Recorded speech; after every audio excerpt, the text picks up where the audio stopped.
and happy day for all of us, especially for Comrade Bavelile Hlongwa, better known as BV. Little did we know that the heavens were preparing for her arrival and welcome.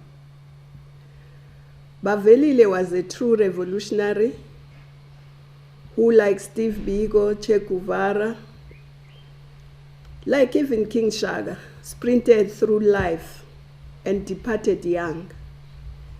And all of these revolutionaries died like Bavelile through the acts of other human beings. These leaders and Comrade Bavelile were true revolutionaries who displayed the characteristics of a revolutionary, whom Che Guevara says, and I quote, that the true revolutionary is guided by a great feeling of love. It is impossible to think of a genuine revolutionary lacking this quality, close quote. We know that Bavelile loved South Africa, loved humanity, but Bavelile even had 4 children, even though he didn't have a biological child. That's the loving Bavelile. But comrades, BV's voice and her sweet laughter still lingers in the air. Of course, we'll never completely overcome the pain of her departure. Comrade Bavelile in her short life achieved what many could not achieve in a longer lifetime. She died precisely trying to fulfill her generation's mission as called upon by Frantz Fanon. Hers and her generation's mission was one which was aptly described by another great giant, Steve Biko, whom we celebrated yesterday. Biko says that we must strive, I quote, to bestow to South Africa the greatest possible gift, a more humane face, close quote. On that fatal evening, a year ago, Comrade BV died precisely trying to assist those in need so as to give South Africa and our world a more humane face. That was her last act as she transited out of our living world into the heavens, where she now sits amongst the galaxy of our leaders, revolutionaries, heroes and heroines, who continue to inspire our glorious movement and inspire our struggle for a more humane world. Hers was a life of service and activism. From an early age, she was thrust into service. Whether we talk about her in the women's groups in Mzinto, in the SRC at the University of KwaZulu-Natal, or the Christian Association, or the Youth League, the NYDA, the Women's League, ever busy, ever concerned, the young of today can learn a lot from that activism. Even us adults learned a lot from her. The mission for a more humane face is ever more important, especially in the face of COVID-19, which has laid bare the inhumane face Steve Biko spoke of and Bavelile lived to overcome. As we speak, COVID-19 has engulfed the world and our nation. Over 28 million people in the world have been infected by this virus, Over 648,000 of them are in South Africa. COVID-19 is the worst pandemic since the 1918 Spanish flu, which killed more than 300,000 of our people at that time. It has also caused the worst economic crisis since the Great Depression of the late 1920s. Indeed, this virus has accentuated the deep-seated realities of hunger, poverty, unemployment, the digital divide, and inequality in our society. But of course, we are gradually winning the battle. But as we open the economy to balance saving lives and livelihoods, the threats are even greater because the virus does not move. It is moved by people. So the more people move, the more the chances of the virus to also move around people. Thus, we must be vigilant and strictly implement our health and hygiene protocols. We must wash our hands, maintain a safe social distance, wear our mask at all times. We must protect older citizens and those with comorbidities.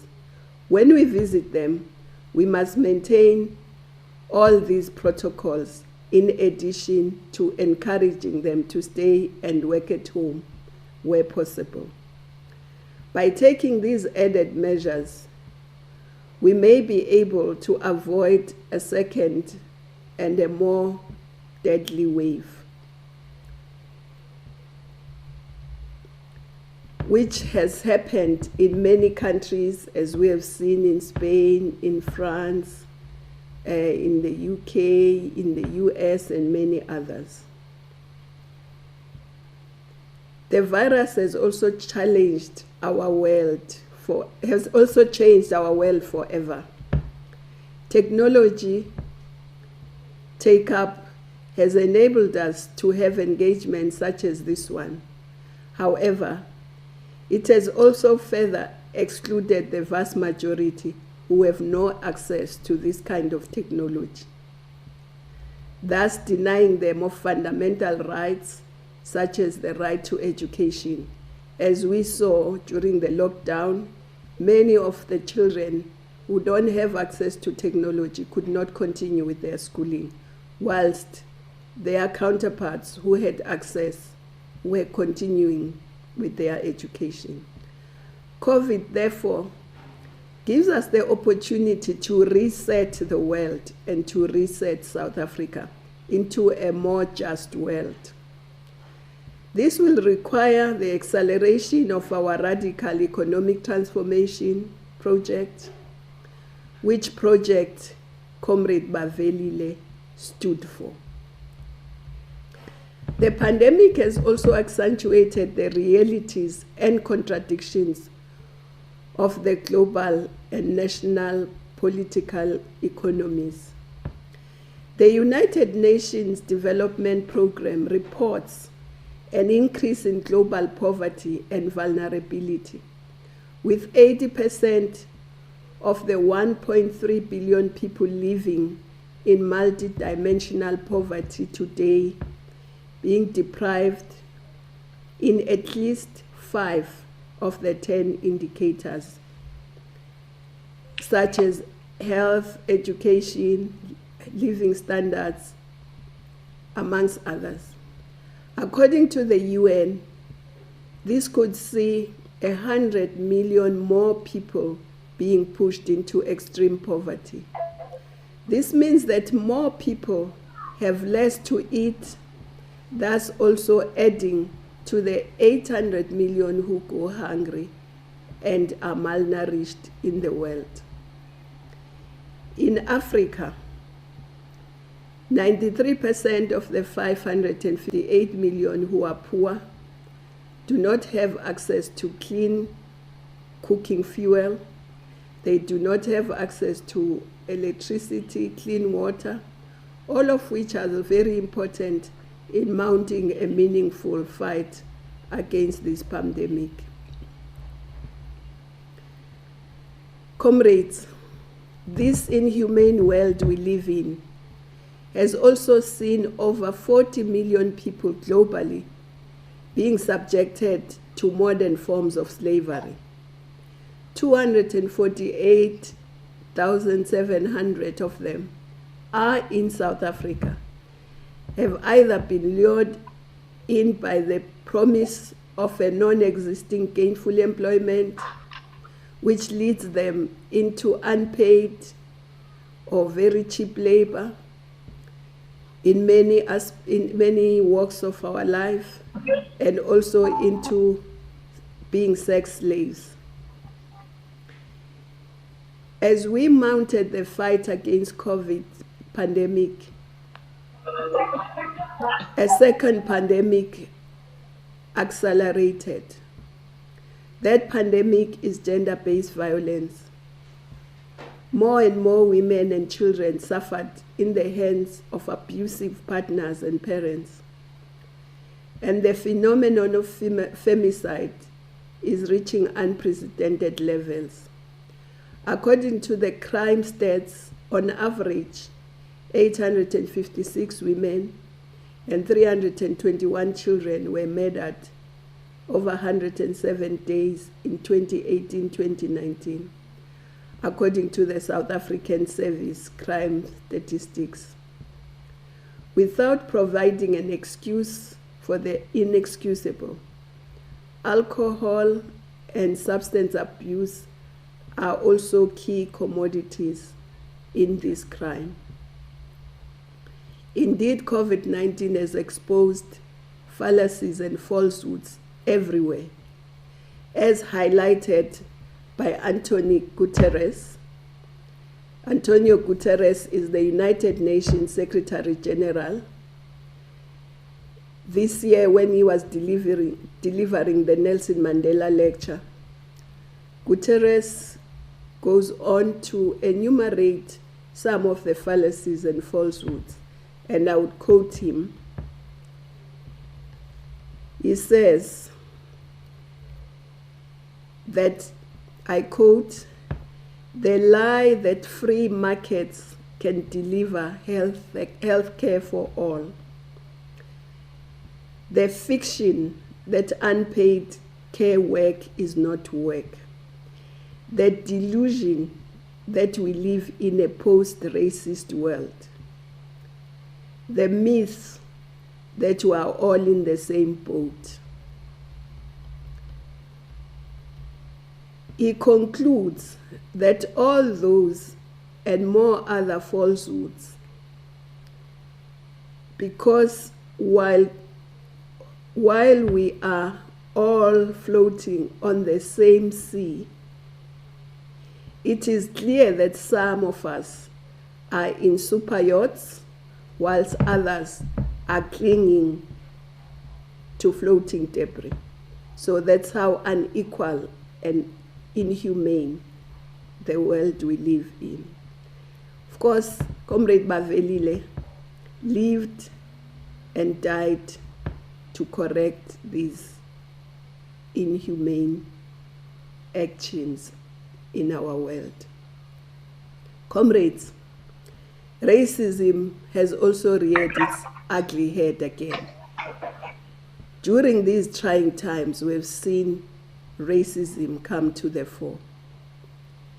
Everywhere, black people, especially the African, have been stripped of their dignity and made to feel unwelcome, whether it's in America, in the UK, sometimes even in our shores.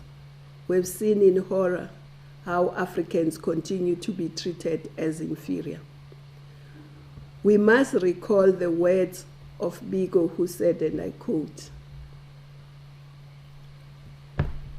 "As a prelude, whites must be made to realize that they are only human, not superior. Same with blacks. They must be made to realize that they are also human, not inferior. Close quote. We therefore cannot accept the racism extended by some corporates, such as cliques, who have insulted and stripped us of our dignity. We cannot not allow a narrative that defines beauty outside being African. We cannot accept that straight and blonde European hair is the only measure of what constitutes beauty, and black African hair constitutes the converse. We must wear our Africanness as the crown jewel it is. Ours is a proud history which confirms that black is beautiful and that being African is elegant.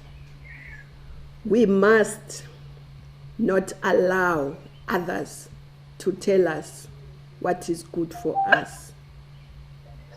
We must define ourselves, not be defined by others. After all, our civilization are amongst the most advanced in the world. We can hold our heads high as we view the towering pyramids in Egypt and those in the Nubian kingdom in Sudan, or the seaside commercial hub of Carthage in Tunisia. We can be proud and assert that we are indeed of proud African heritage as we marvel at the spectacular stone obelisk of the kingdom of Aksum in Ethiopia, or the stacked granite boulders of the great Monomotapa in Zimbabwe, or even the genius of the great Mapungubwe in Limpopo, as well as the rock paintings to be found all over Southern Africa. All these and more confirm the superiority of African civilization and dispel the notion that Africa was and is a dark continent void of science. Instead, our scientific body of knowledge is treated as a wonder of the world and not a genuine development in human intelligence and contribution to humanity. For instance, long before the construction of the modern-day directional compass, the towering pyramids of Giza and elsewhere were designed such that they were perfectly aligned to the Earth's cardinal points, thus locating true north with no margin of error. It was not so long ago that NASA admitted and documented that the Dogon people of Mali, what the Dogon people of Mali have known for centuries.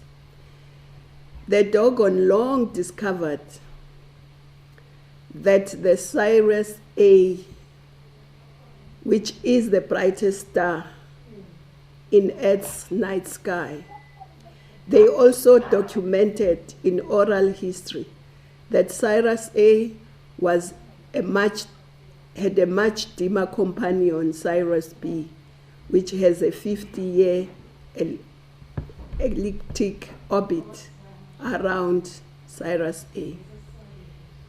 The Dogon, like our own people, lived and still live in perfect harmony with the environment and the universe, farming and taking from nature only what they need to sustain themselves. Consequently, Africa continues to contribute most of the more sustainable world by maintaining clean air and some of the most sustainable indigenous flora and fauna, and also the indigenous processes and knowledge, thus sustaining the environment of the world. Even in the area of gender equality, our ancient nations flourished and women occupied positions of responsibility and leadership. For instance, Queen Zinga of Angola, who fought with the Portuguese,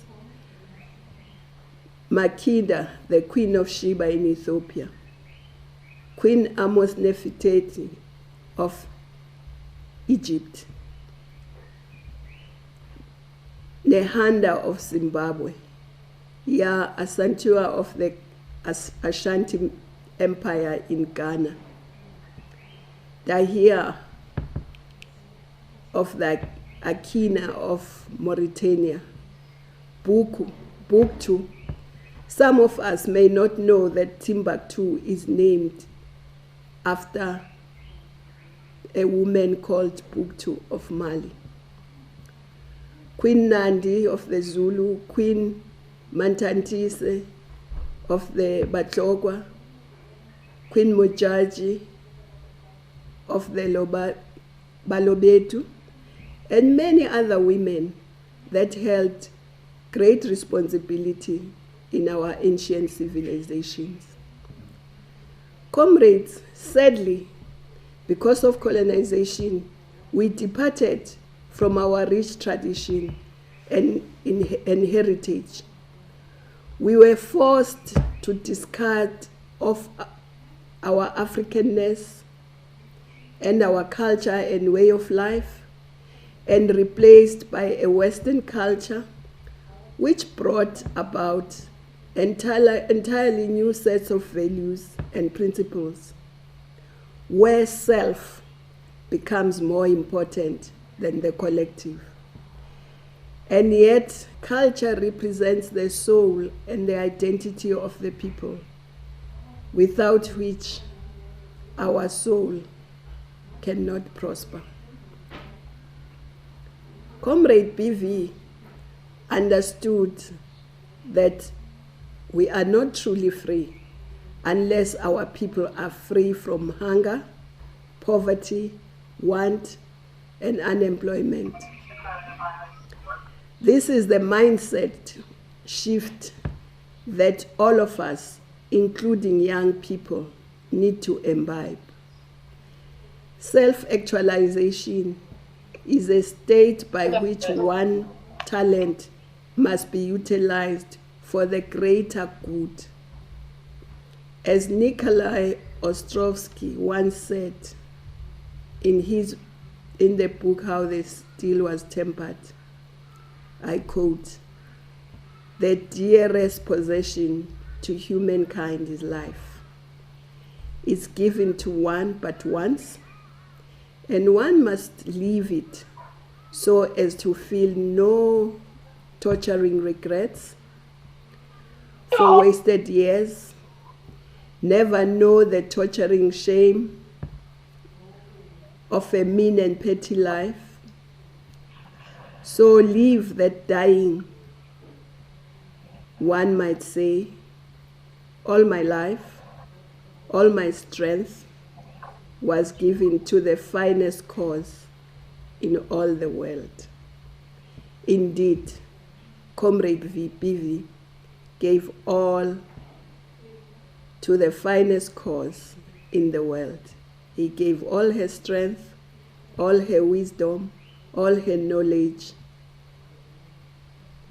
and hers was a well-run and principled sprint. Comrade BV was also deeply spiritual, as we know, and understood her African identity.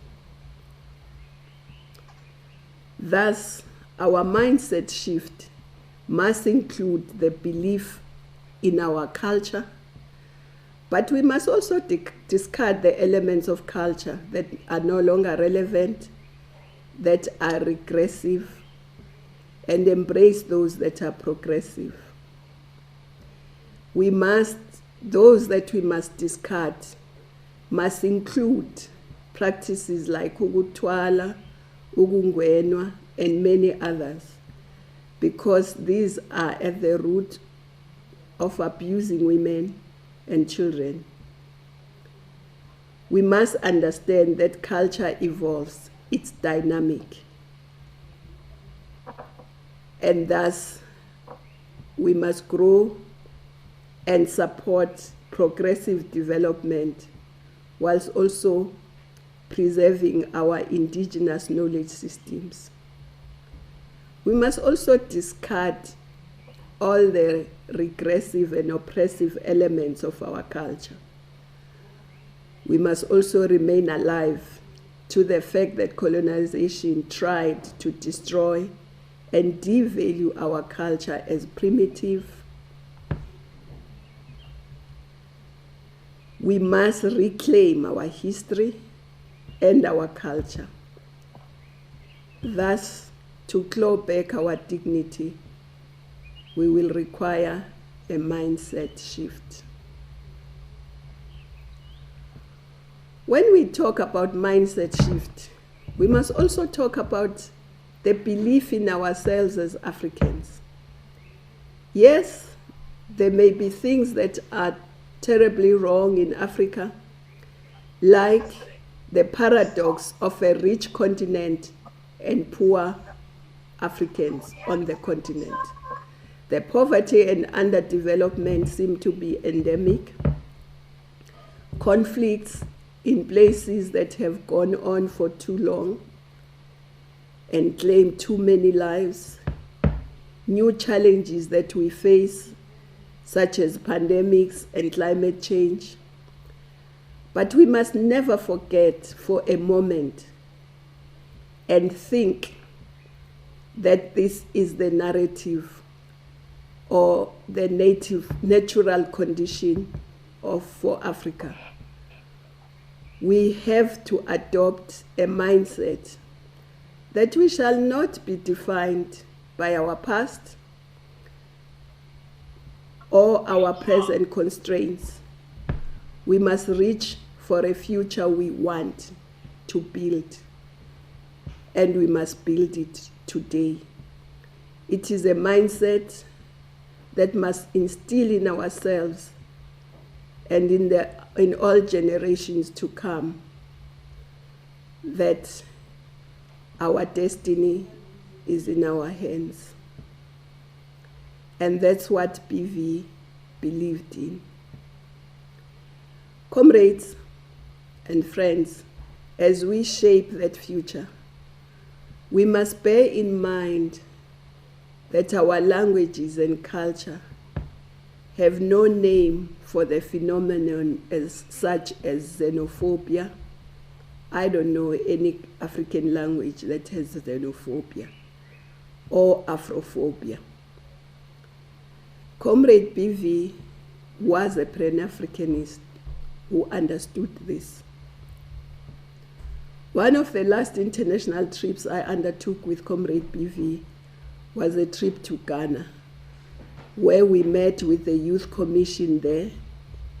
Hers was to build bridges to connect the youth of Africa. She understood that the youth of Africa, unique and different as they are, they have more in common. Comrade BV believed and understood that talent is spread evenly across Africa and across the world. The difference lies in how that talent is nurtured and how opportunities are provided. For her, African unity was a critical ingredient to our development as a people.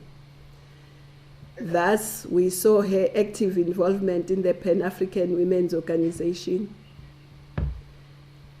Consistent to Pan-African ideals, she believed that we must avail opportunities to our people, particularly the youth and women. The most important yardstick by which we must measure our democracy and progress is how our efforts transform the lives of ordinary citizens so that they are free from want, from hunger, from disease, from poverty, and unemployment. Comrade BV was a natural-born organizer who was to be found amongst our people. She understood what Comrade Charlotte Maxeke meant when she said, and I quote, "The work is not ours. Kill that spirit of self and do not live above our people, but live with them. If you can rise, bring someone with you." Close quote. Thus, she used her education and her life station for the upliftment of others and the greater community. This is what defined Comrade BV's contributions in the National Youth Development Agency. She understood that education is the key to liberating our people and is the fastest equalizer. And so she used her professional skills to secure their emancipation. Having qualified as an engineer post-1994, she could have opted for a purely professional life, money-making, and opulent life, as many have done today. But she instead chose to utilize her mind and talent and skill to ensure that our people realize true freedom that includes economic liberation. She was ever vocal about that choice. I recall at one meeting of the NYDA where she passionately rallied young people behind the National Youth Policy. And she said, I quote, "Mina ngila ngoba ngifuna intuthuko. I'm a qualified engineer and I'm not after position or power. I have options." Indeed, she had options. And she made the right choice. Thus, in her memory, we must encourage young people to educate themselves, both formally and informally. They must read. Comrade BV was well read and took up literature in all sections, even outside her profession. One cannot assist our people without the requisite knowledge. It was Oscar Wilde who said, and I quote, "It is what you read when you don't have to that determines what you will do when you can't help it." Unfortunately, the age of technology, with all its advantages, has limited the habit of reading. The young people are confined to reading and writing only 140 characters at a time. There is an important Zulu saying that says, "Ufunda uzufe." So we must know that knowledge is a lifelong acquisition of knowledge, is a lifelong activity. It is our revolutionary duty to inform ourselves of the realities confronting our people. They can largely be understood and addressed by objective and subjective information. Once one has read, there is no purpose in being selfish with that information. We must live by the COSA's motto of each one, teach one. We do need a skills revolution at all levels, from science, maths, engineering, technology, to artisanry skills. Bavelile also understood that our mission for economic liberation requires mobilization of all our people and all of society. Consequently, she took a leaf from Che Guevara, who once said, and I quote, "Isolated individual endeavor, for all its purity of ideals, is of no use.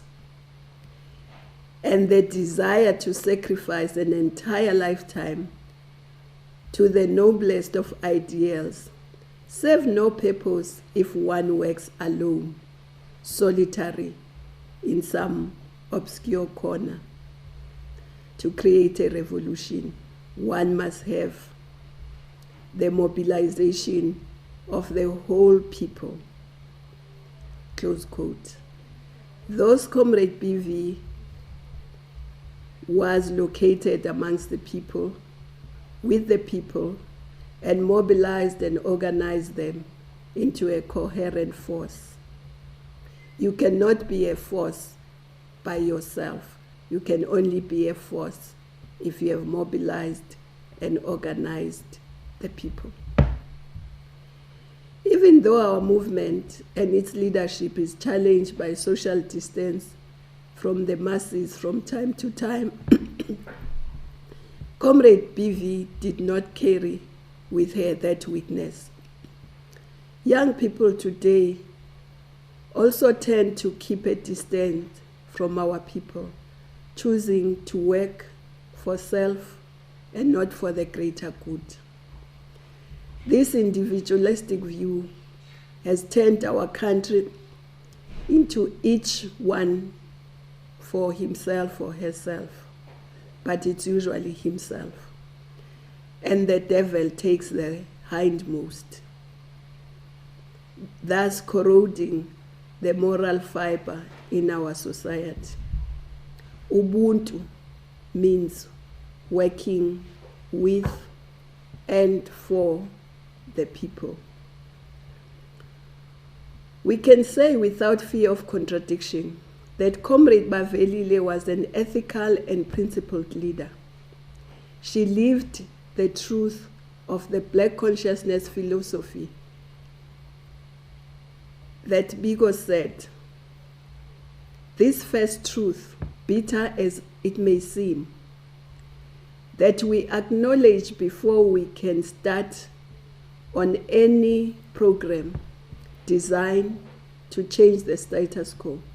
The first step, therefore, is to make the Black man or woman to come to himself or herself, to pump back life into his empty shell, to infuse himself or herself with pride and dignity, to remind himself or herself of his or her complicity in the crime of allowing himself or herself to be misused, and therefore letting evil reign supreme in the country of his or her birth." Close quote. Comrade BV was not an accomplice and never allowed herself to be used to let evil reign supreme in our land. Where there was wrong doing and an injustice, BV stood on the side of the people. She was very vocal, even when the risks were high. She was brave and loud. Comrade BV was a gender activist. She was against the trend in our movement that has seen women always deputizing the men of our movement. She fought hard to assert women's rights and was a living example that women are as capable, if not more capable, than men.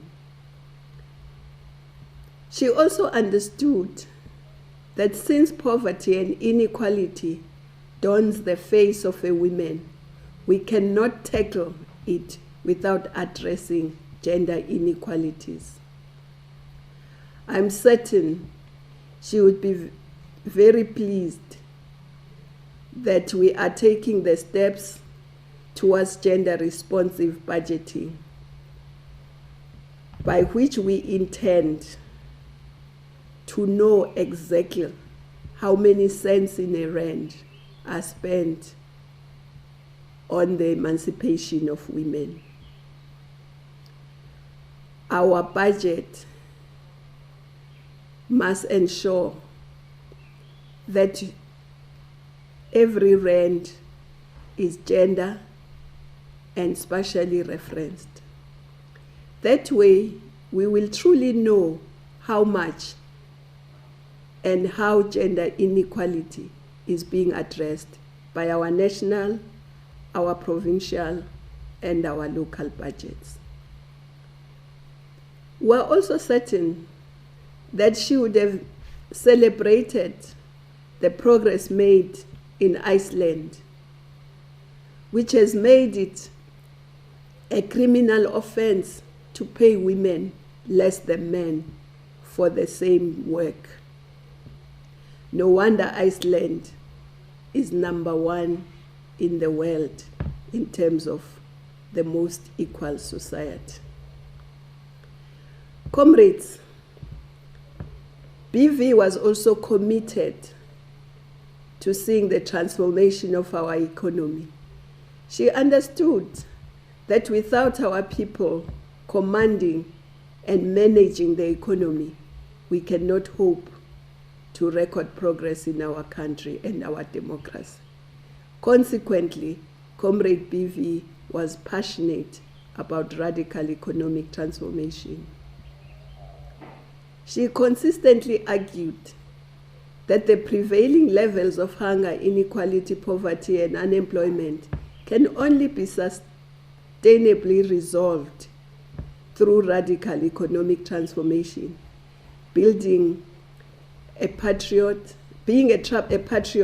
She understood that we must make a decisive break away from the ugly colonial and apartheid past, which sees a few controlling the economy. She was committed to making a fundamental and substantive change to the structure, management, control, system, and institutions in favor of the majority who are black in our country, young and women. Patriots in South Africa should not view this bias towards the historically marginalized as equivalent to their exclusion. It is a policy that is aimed at substantively redressing the past and continuing injustices. This also requires a process of re-industrialization in our country. As we put in place measures to change the structure of the economy, we also have to simultaneously change patterns of ownership of our land. The land should also be utilized for productive purposes by which wealth can be spread and our food security can be secured. We recently undertook a visit to Waterberg district in Limpopo. Despite the district having about 38% of the province's fertile land, only 3% of its gross value add or economic activity is agriculture-based. This has to do with the choices of the local landowners, who are largely male and white, who have chosen to go into game farming for the purposes of recreation and hunting. Of course, this brings tourists to our country, but we have to produce food for our people. We must therefore begin to raise the prominence of the agriculture and agro-processing sectors, not only in Waterberg, but in our country in general. And Comrade Bavelile was very vocal on this. I remember in one debate, she said, "We are tired of eating chickens that have come from all over the world. We must begin to eat chickens with identity, which we can show where they grew up." And that was Bavelile. So we must, in her memory, make sure that agriculture, food security, nutritional security in our country is secured. We must also modernize the sector so that we may also attract young people and young women into the sector. Comrades, procurement is also a powerful instrument through which industrialization can be driven, whilst changing patterns of ownership and localizing production. This requires a developmental state and active state that can marshal all of society behind this common vision. This has been the experience of developmental states in Asia, such as South Korea, East Asia, but Africa and South Africa are not East Asia or South Korea.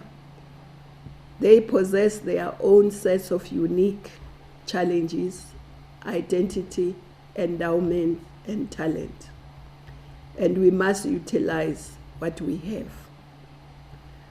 Africa is a youthful population with an abundance of sunshine, natural resources, a long coastline of 30,000 kilometers.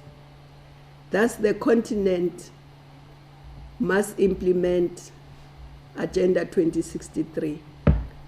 And this, we seek to create the Africa we want. We seek to turn our endowments and comparative advantage into opportunities, and to ultimately build an integrated, prosperous, and peaceful Africa, which is driven by its own citizens and representing a dynamic force in the international arena. That BV believed in and was very active in that. To realize this objective, we must, among other things, ensure that there is real development. Without development, there can be no lasting peace. Agenda 2063, therefore, calls on all of us to work together so as to ensure that we lift the standards of citizens through sound and quality health, education, skills revolution, and the transformation of our economies on the continent.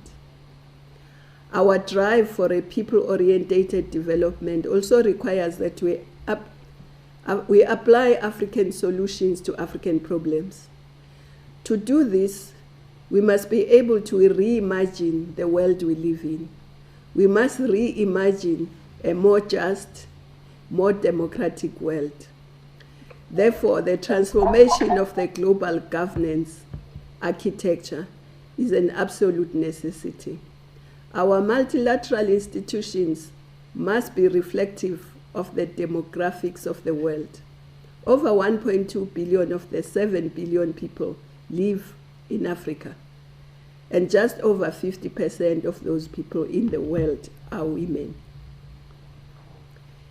Thus, our leadership and management of structures of the multilateral organizations, including the United Nations, the Security Council, and the financial institutions, must take this into account. Consequently, the ANC has taken an active interest in ensuring that Africa receives a permanent seat in the Security Council. Comrades, the mission of Comrade BV's generation is that of economic transformation. Amayanga Yanga, the Youth League, have the responsibility to pick up the spear from where Comrade BV fell. We do not rest until this generational mission is fulfilled. In taking up the mantle, this generation must emulate Comrade BV in every respect. Comrade BV was warm, humane, caring, ethical, giving, loving, brave, with a great sense of humor. She possessed that rare political clarity of thought, process that combined African values, principled native activism with revolutionary intellectualism. Despite her tender age, she contributed immensely to our struggle. These are the values and outlook that we must aspire to. The greatest monument we can build in memory of Comrade BV is the radical economic transformation. As we undertake this task, we must recall the words of Kwame Nkrumah to the Ghanaian National Assembly in 1965 when he said, I quote, "The task ahead is great indeed, and heavy is the responsibility. And yet it is a noble and glorious challenge, a challenge which calls for the courage to believe, the courage to dare, the courage to do, the courage to fight, the courage to achieve the highest excellence and the fullest greatness of humanity. Dare we ask for more in life?" Close quote. So if we just put Bavelile and all that he did and lived for and believed and follow it, our revolution will be won. I thank you, comrade. Amandla. Long live the spirit of BV, long live.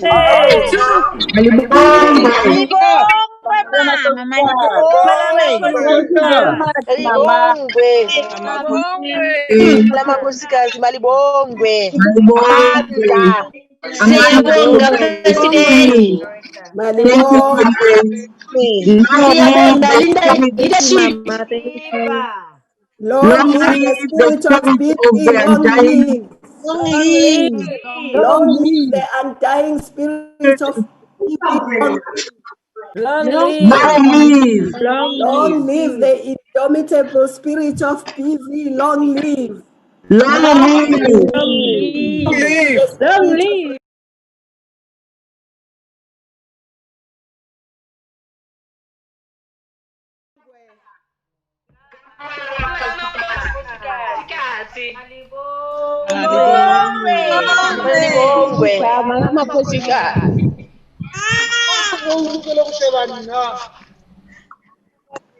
Thank you, comrades.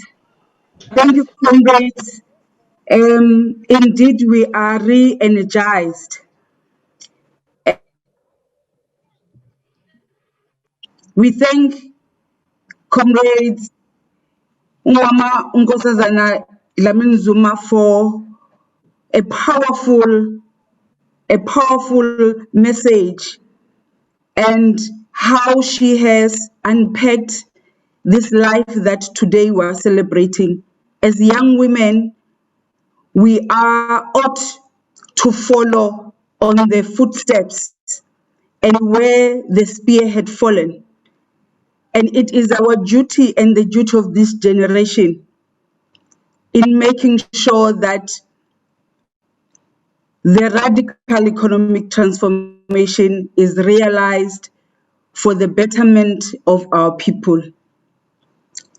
And indeed, Comrade Bavelile was a true revolutionary, guided by the principles of loving and being honest to her people.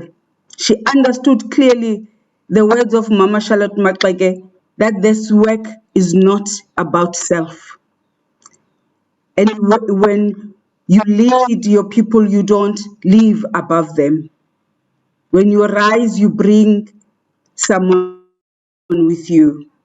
And indeed, OPV had lived this character. Now that, comrades, I'm going to give to Comrade Fikile Masiko, who's going to speak on behalf of Comrade Bavelile's friend. And she's a young woman who had worked closely with Comrade Bavelile as a friend, as a leader.